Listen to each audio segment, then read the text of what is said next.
Olá, meus irmãos, eu saúdo vocês com a graça e a paz do nosso Senhor e Salvador Jesus. Estamos passando dias difíceis, estamos nas nossas casas. Neste final de semana, aqui na nossa cidade de Botucatu, em lockdown, não podemos sair, dá um sentimento de prisão, na verdade, mas devido aí à pandemia, ao agravamento aí da situação, né, muitas vezes a falta de conscientização da população, e estamos assim, né? As pessoas têm dito, é o que temos para hoje. Mas o que temos para hoje também é a palavra do Senhor, né, que nos corrige, que nos abençoa. E eu peço licença a você, porque esta mensagem você vai perceber que eu estou lendo, na verdade eu estou lendo aqui o meu rascunho, as minhas anotações. Eu tenho à minha frente um texto muito difícil, um texto no Antigo Testamento, o profeta Amós, praticamente 760 anos antes de Cristo, um texto difícil no sentido da nossa aceitação, porque ele mostra que o Senhor ele é criterioso, né, na aceitação da adoração que o seu povo entrega. A gente percebe através desse texto que em tempos de paz, né, a igreja ela tende de forma geral a relaxar um pouco no serviço de adoração, e não apenas falando de parte musical, de parte de pregação, ou seja, do culto em si, mas da vida, né? E aí Deus levanta homens em momentos onde ele se sente entristecido por conta da falta da genuína adoração, e homens simples como o profeta Amós, que era boiadeiro, cuidava de gado, cuidava de boi, né? Não era de família de linhagem profética nem sacerdotal, mas Deus o chama e o incomoda para que Israel, seu povo, pudesse repensar a sua vida. Leia comigo Amós, capítulo 5, versos 21 até verso de número 27. O texto diz assim: Aborreço, desprezo as vossas festas, e com as vossas assembleias solenes não tenho nenhum prazer. E ainda que me ofereçais holocaustos e vossas ofertas de manjares, não me agradarei deles, nem atentarei para as ofertas pacíficas de vossos animais cevados. Afasta de mim o estrépito dos teus cânticos, porque não ouvirei as melodias das tuas liras. Antes corra o juízo como as águas, e a justiça como o ribeiro perene. Apresentastes-me, vós, sacrifícios e ofertas de manjares no deserto por 40 anos, ó casa de Israel. Sim, levastes Sicute, vosso rei, Quium, vossa imagem, e vosso Deus estrela, que fizestes para vós mesmos. Por isso vos desterrarei para além de Damasco, diz o Senhor, cujo nome é Deus dos exércitos. Como é um texto muito difícil, eu vou fazer uso aqui da leitura da paráfrase do texto bíblico chamado A Mensagem.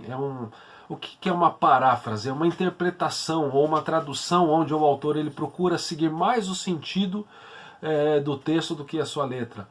Então essa paráfrase escrita por Eugene Peterson, considerado pastor dos pastores, falecido há poucos anos, chamada A Mensagem, nesta paráfrase Peterson traduz assim esse texto da seguinte forma: Não suporto os encontros religiosos de vocês.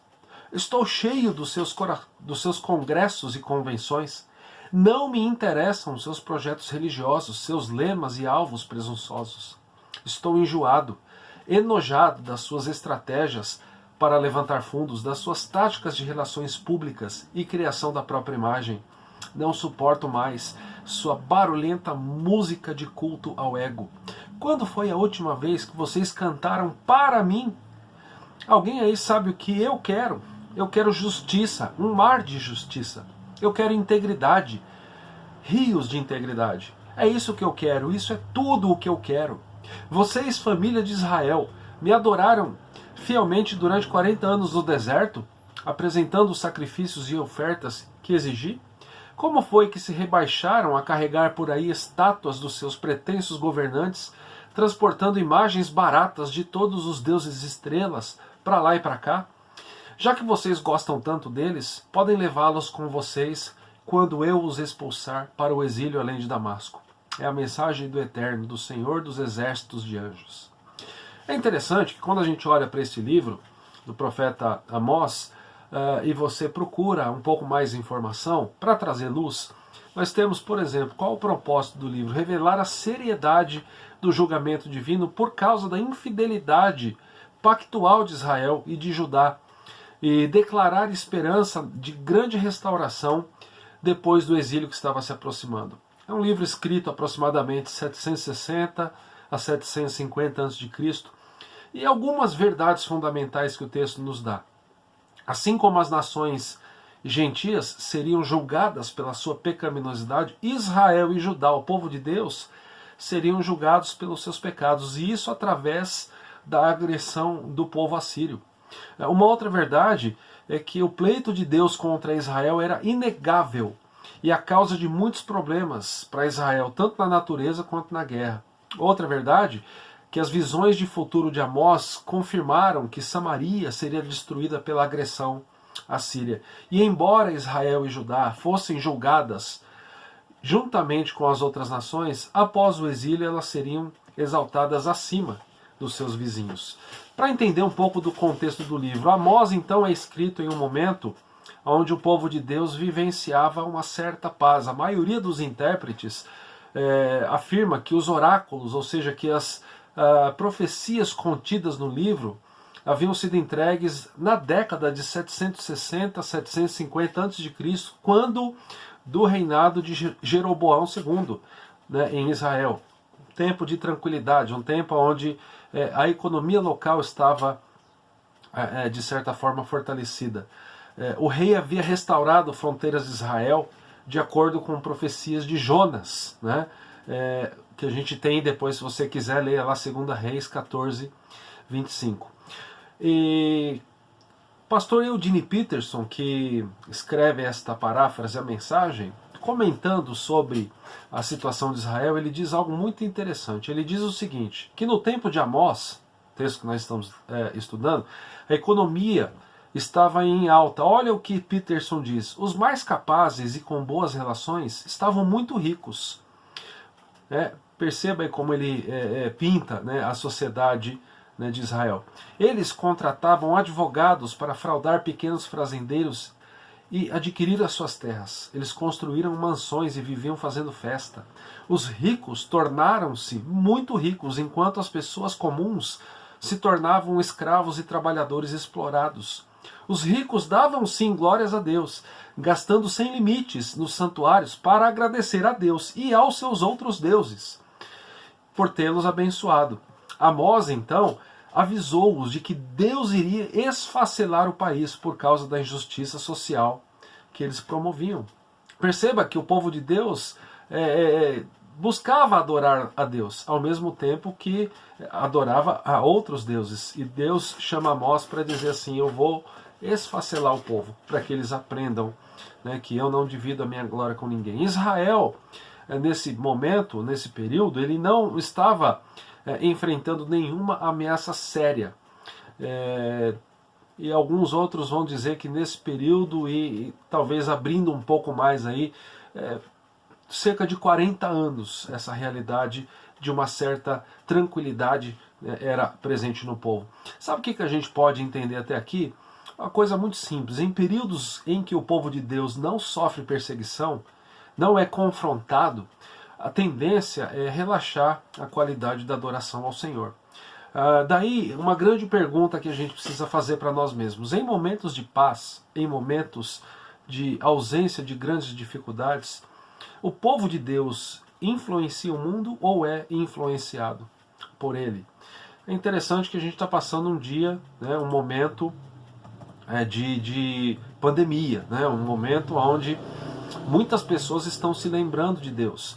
Mas volte um ano atrás, né, e analise a vida para ver se como igreja nós somos uma igreja perseguida. Existe sim uma perseguição velada, né, no sentido das pessoas desacreditarem a mensagem do Evangelho e chamar aqueles que seguem Jesus de antiquados talvez. Mas reflita comigo, você aqui no Brasil tem passado momentos de grande aflição por ser cristão? Aí vem a pandemia e aí a gente está sofrendo por causa da pandemia. Mas mesmo na pandemia, a qualidade da nossa adoração a Deus, ela tem melhorado? É interessante que Amós ele vivencia isso, e o que ele faz? Ele desafia vigorosamente a idolatria né, e a injustiça social que estava sendo vivenciada ali por Israel. Né, declarando o quê? Que esse sincretismo, ou seja, essa mistura, né, de Deus com outros deuses, mistura de religiões, né, ela não agradava a Deus. Né. Tem gente que ao mesmo tempo gosta do Evangelho, mas também gosta do Espiritismo e também gosta talvez de religiões afro, né, e acha que tudo é válido. Isso é sincretismo, isso é uma mistura. Né? E é uma mistura onde a gente começa a considerar assim, eu não posso dizer que a minha religião, ou seja, o cristianismo, que eu nem gosto de chamar de religião, é a única verdade. Não, porque todo mundo tem a sua razão, todo mundo tem oportunidade, todo mundo tem o direito de escolher a sua religião. Mas o cristianismo, ele tem um aspecto, ele é único, ele não abre oportunidade para a gente entender outros deuses. Né? Ele se mostra de fato como o único caminho, porque ele apresenta Jesus, que diz: eu sou o caminho, a verdade e a vida, ninguém vem ao Pai a não ser por mim. O cristianismo é exclusivista. Interessante que Amós, ele mostra também dentro do seu texto, do seu livro, que Deus ele não aceita dividir a sua glória, ele não aceita com que o povo entenda que a criação é um outro Deus. E eu vou colocar alguns versos para a gente perceber isso. Por exemplo, em 4:13, porque é ele quem forma os montes e cria o vento e declara ao homem qual é o seu pensamento, e faz da manhã trevas e pisa os altos da terra. Senhor, Deus dos exércitos é o seu nome.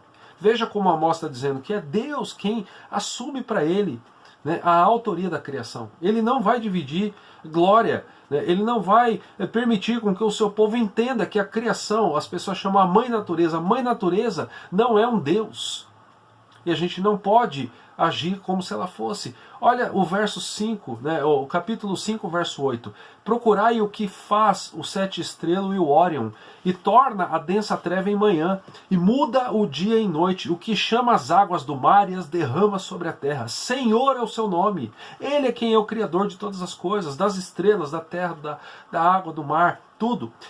Capítulo 9, versos 5 e 6. Porque o Senhor dos exércitos, é o que toca a terra, e ela se derrete, e todos os que habitam nela se enlutarão. Ela subirá toda como o Nilo, e abaixará como o rio do Egito. Verso 6. Deus é o que edifica as suas câmaras no céu, e a sua abóbada fundou na terra. É o que chama as águas do mar e as derrama sobre a terra. Senhor é o seu nome. Então, com base neste texto que nós lemos, nós podemos observar algumas lições. Em primeiro lugar, a gente pode observar o que Deus rejeita em Israel, nos versos 21 até o verso 24 do capítulo 5. O que Deus rejeita em Israel? Em primeiro lugar, ele rejeita as festas de Israel. Olha lá. Né? Então, que você entenda que neste momento Israel vivia uma certa tranquilidade. As outras economias estavam abaladas e a economia de Israel estava um pouco melhor. Então o povo gozava daquele sentimento de paz, de que, olha, nem precisamos de Deus. Se Ele não atrapalhar, Ele já está ajudando. Vamos vivendo aqui, vamos fazendo os nossos negócios, vamos multiplicando a nossa riqueza, vamos explorando o povo aqui. Afinal de contas, injustiça social faz parte, né? Quem é que está longe disso, né? Um pouquinho de corrupção aqui, um pouquinho de corrupção ali, né? E esse povo é o povo que estava adorando a Deus. E aí essa lição, o que Deus rejeita em Israel, em primeiro lugar, veja o verso 21. Deus rejeita as festas. Aborreço, desprezo as vossas festas, e com as vossas assembleias solenes não tenho nenhum prazer. Não é tão óbvia que a ligação de causa e efeito entre a adoração do povo e o dia do Senhor. Embora isso fique implícito na conclusão no verso 27. Olha o verso 27. Por isso vos desterrarei para além de Damasco, diz o Senhor, cujo nome é Deus dos exércitos. As vossas festas e as vossas assembleias. Aqui, né, no verso 21. Ambos aqui descrevem tradições dentro de Israel, que ofereciam e estavam oferecendo ao povo falsas esperanças. Eles acreditavam, Israel ali naquele momento acreditava que as suas festas, os seus sacrifícios e os seus cânticos de louvor seriam aceitos por Deus, e que Deus responderia como? Derramando bênçãos sobre a nação. É interessante que a gente olha nos versos 21 e versos 23, verbos na primeira pessoa: aborreço, desprezo, não tenho nenhum prazer. Ou seja, esses versos trazem uma renúncia poderosa das expressões mais importantes do povo e do amor e devoção a Deus. Em termos ásperos e diretos, Deus ele anuncia: olha, em relação às festas de vocês, eu aborreço, eu desprezo, eu não tenho nenhum prazer. E por que Deus tem esse posicionamento? Fica claro, por causa da indiferença do povo em relação à qualidade da adoração, por causa da hipocrisia, por causa da iniquidade, do pecado, que já havia sendo tratado como um método de vida, como um modelo de vida no meio do povo do Senhor. O aborrecimento profundo de Deus é dirigido então contra esse povo que estava vivendo como um povo arrogante, povo que praticava iniquidade. Vamos pegar outros textos do Antigo Testamento para a gente perceber como que Deus se posiciona em relação àqueles que cometem pecados e iniquidades. Olha lá, Salmo 5, versos 5 e 6. Os arrogantes não permanecerão à tua vista. Aborreces a todos os que praticam a iniquidade. Tu destróis os que proferem mentira. O Senhor abomina ao sanguinário e ao fraudulento. Ainda Salmo 45, verso 7. Amas a justiça e odeias a iniquidade. Por isso Deus, o teu Deus, te ungiu com óleo de alegria, como a nenhum dos teus companheiros. E ainda o profeta Amós, no capítulo 6, verso 8. Jurou o Senhor Deus por si mesmo, o Senhor, o Deus dos exércitos, e disse: abomino a soberba de Jacó e odeio os seus castelos, e abandonarei a cidade e tudo o que nela há. São palavras difíceis, essa declaração está cheia de um sentimento intenso, uma carga emocional por trás de uma palavra, como a palavra aborreço. Desprezar é também igualmente intenso, pois contém imagens de repúdio e de rejeição divina. Esses termos aqui, meus irmãos, eles transmitem mais do que uma disposição mental e incluem atividades que se expressam de formas destrutivas. Quando Deus diz, não me agradarei, é uma expressão que contraria a reação do adorador. Ninguém que adora a Deus espera receber essa resposta dele, não é verdade? Você gostaria de estar lá louvando a Deus e receber do Senhor essa palavra: eu não me agrado do louvor que você está me oferecendo? Amós, ele mostra então que os adoradores estavam ali vivendo uma expectativa falsa, achando que Deus ia receber de braços abertos, com um sorriso nos lábios, a sua adoração. Deus não se agrada dos rituais de Israel nesse momento. É interessante que quando a gente lê o começo de Isaías, lá no capítulo 1, versos 10 a 17, Isaías traz um texto bastante parecido. São palavras que surgem em Isaías e em Amós de experiências próprias, cada um dos profetas com a compaixão de Deus. Deus rejeita, meus irmãos, os aspectos então da adoração do povo por conta da falta de observância da vontade divina para suas vidas. E aí eu e você, nós precisamos refletir assim: será que o estilo de vida que eu tenho é um estilo de vida que proporciona que no momento em que eu estou adorando a Deus, Deus se alegra da minha adoração? É interessante que aqui no verso 21, Amós, ele repreende o povo não por celebrar festas, ele condena as festas que eles comemoravam. Por quê? Porque eles estavam oferecendo algo a Deus mentiroso, algo a Deus, uma adoração desvinculada da adoração, das atitudes do dia a dia. Deus rejeita então, desta forma, aqui no verso 21, as festas de Israel. Mas quando a gente olha para o verso 22, você percebe outra coisa que Deus rejeita. Ele rejeita os sacrifícios de Israel. Olha lá verso 22. E ainda que me ofereçais holocaustos e vossas ofertas de manjares, não me agradarei deles, e nem atentarei para as ofertas pacíficas dos vossos animais cevados. Ainda que alguns pensem que novos sacrifícios ou sacrifícios em maior quantidade iriam fazer diferença, não era o caso aqui. Deus está dizendo: eu não me agrado dos sacrifícios de você, Israel. O holocausto era oferecido a Deus. É possível, meus irmãos, que o termo aqui, oferta de manjares, fosse abrangente e incluísse qualquer dádiva entregue a Deus. Mas ao listar vários tipos diferentes e específicos de sacrifício, o que Amós sugere? Ele tinha em mente a oferta de grãos. Também eram de aroma agradável ao Senhor, conforme Levítico. Amós aqui, ele anuncia categoricamente que por conta da falta de vida com Deus no dia a dia, os sacrifícios que Israel estava oferecendo não teriam o resultado pretendido, não seriam aceitos. Deus não irá sequer olhar para eles. Então olha só que a gente precisa entender, né? A preocupação tem que ser de oferecer sacrifícios a Deus, hoje ainda sim, né? Não através do sangue de animais. Né? Jesus, ele é o próprio sacrifício, o sacrifício divino.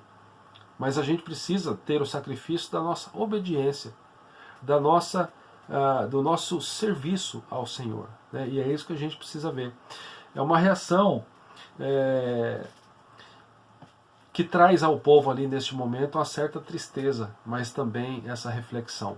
Né? Nós precisamos mudar, é isso que o povo deveria entender. E no verso 23 ainda, um terceiro aspecto daquilo que Deus rejeita em Israel. Deus rejeita o louvor de Israel. Deus rejeita as festas, os sacrifícios e o louvor, os cânticos e músicas que enchiam o ar das festas e dos cultos regulares no templo são descritos como barulho.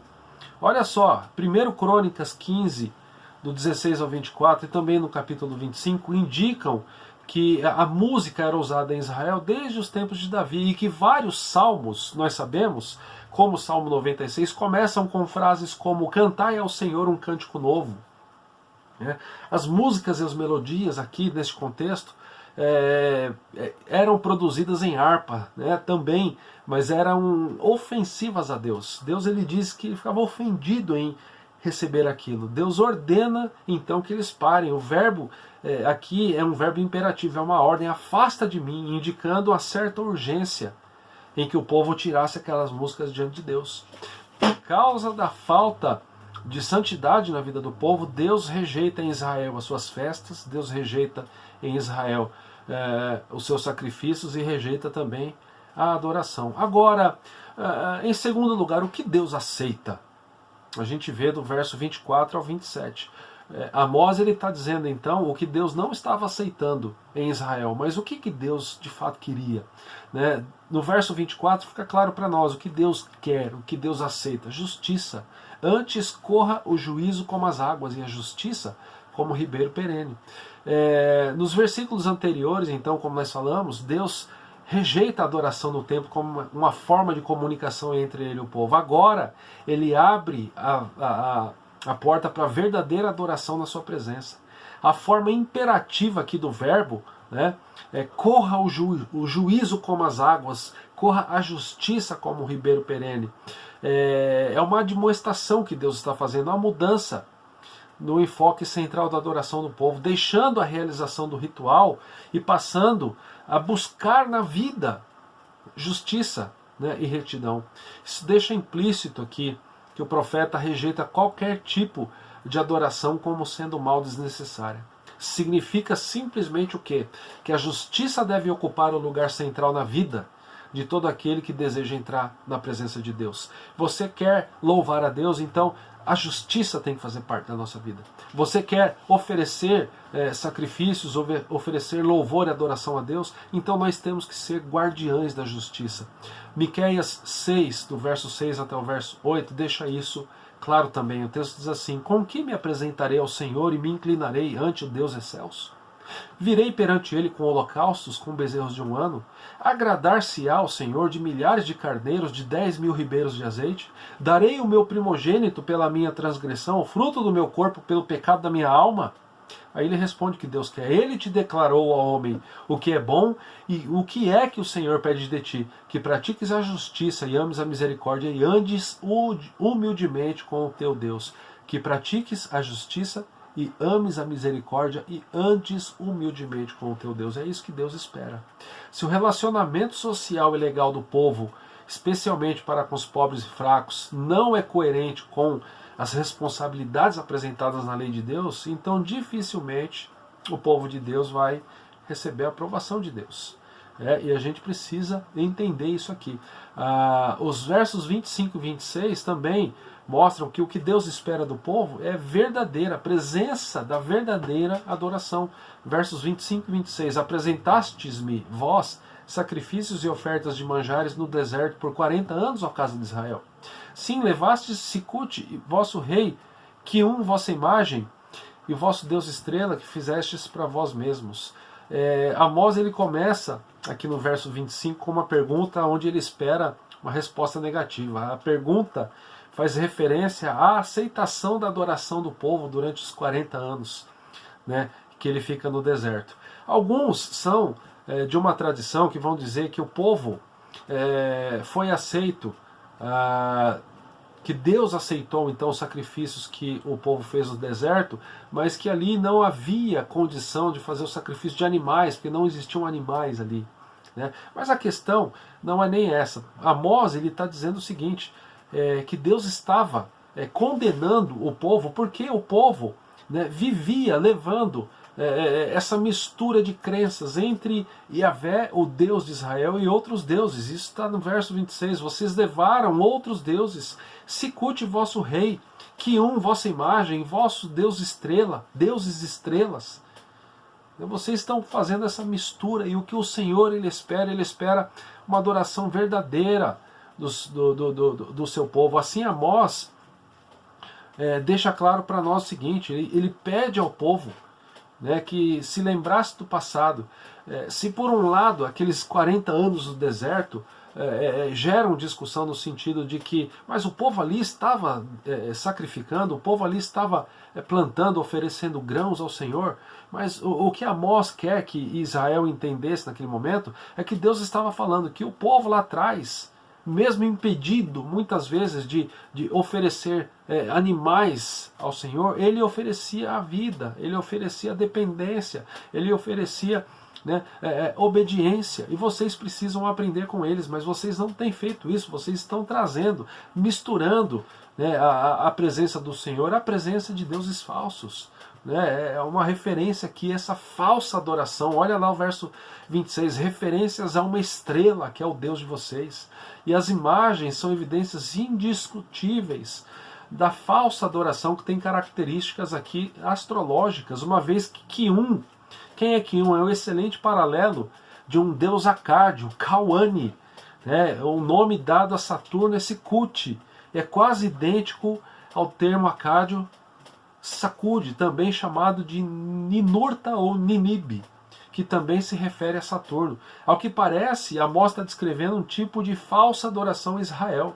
Ele então acusa os israelitas de incluírem em seus cultos a adoração a falsos deuses. Olha lá no capítulo 8, verso 14, os que agora juram pelo ídolo de Samaria e dizem, como é certo viver o teu Deus, ó Dan. Ao invés de oferecerem um coração amoroso e cheio de fiel obediência, como fizeram os ancestrais deles no deserto, o coração dessa atual geração é tão perverso que os sacrifícios são oferecidos a outros deuses. Em função disso, grandes esperanças e expectativas do povo são despedaçadas, porque Deus diz, eu não aceito. E o resultado disso vem para aquilo que está no verso 27. O resultado será o exílio. Por conta da falta de observação do povo na palavra, porque o povo ele tinha ali a lei de Moisés, que proibia, né, pecados, por exemplo, como o pecado de uma vida de iniquidade, né, pecados de profanação do nome do Senhor, pecados de idolatria, de ter outros deuses. Como o povo agora, como essa geração para a qual Amós é levantado a trazer essa palavra, não observa nada disso, Deus ele diz, o resultado vai ser o exílio. Olha lá verso 27, por isso vos desterrarei para além de Damasco, diz o Senhor, cujo nome é Deus dos exércitos. A declaração de castigo aqui é anunciada, meus irmãos, em termos claros e diretos. Olha as palavras, vos desterrarei para além de Damasco. Elas não deixam dúvidas quanto àquilo que iria acontecer. Quem causa esse acontecimento, né, ao povo? O povo estava causando isso e ele seria então exilado. Não surpreende aqui que o profeta lamente pelo futuro. O povo não ia gozar de um grande dia de luz, mas ia sofrer a escuridão de uma derrota militar. Ainda dentro de Amós, olha o que ele diz por conta dessa posição, né, de adorar a Deus de qualquer forma. capítulo 5, versos 18 a 20. Ai de vós que desejais o dia do Senhor. Para que desejais vós o dia do Senhor? É dia de trevas e não de luz. Como se um homem fugisse diante do leão e se encontrasse com ele o urso, ou como se entrando em casa, encostando a mão à parede, fosse mordido de uma cobra. Não será, pois, o dia do Senhor trevas e não luz? Não será completa escuridão sem nenhuma claridade?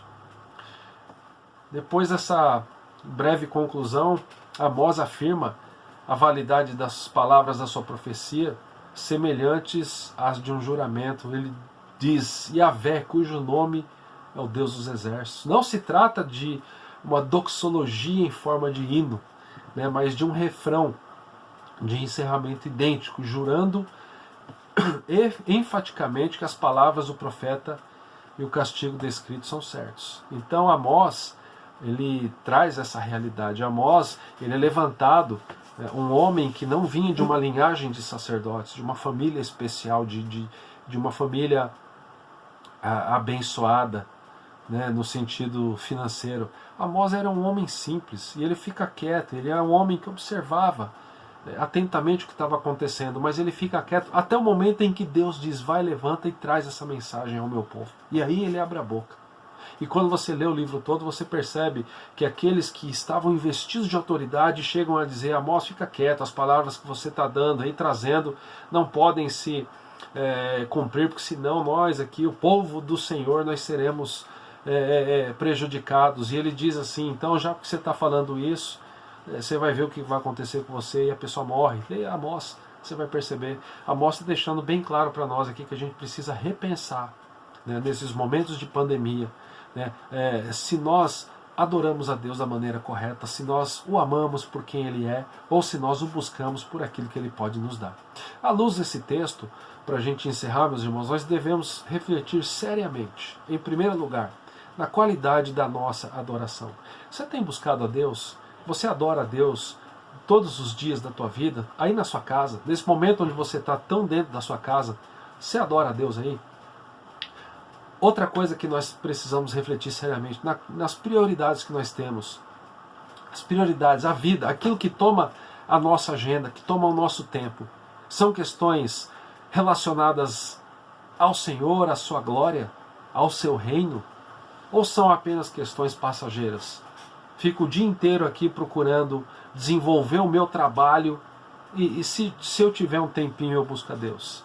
E uma certeza que eu gostaria de deixar para você nesse final: tenha certeza de que Deus te ama e de que Ele quer te abençoar.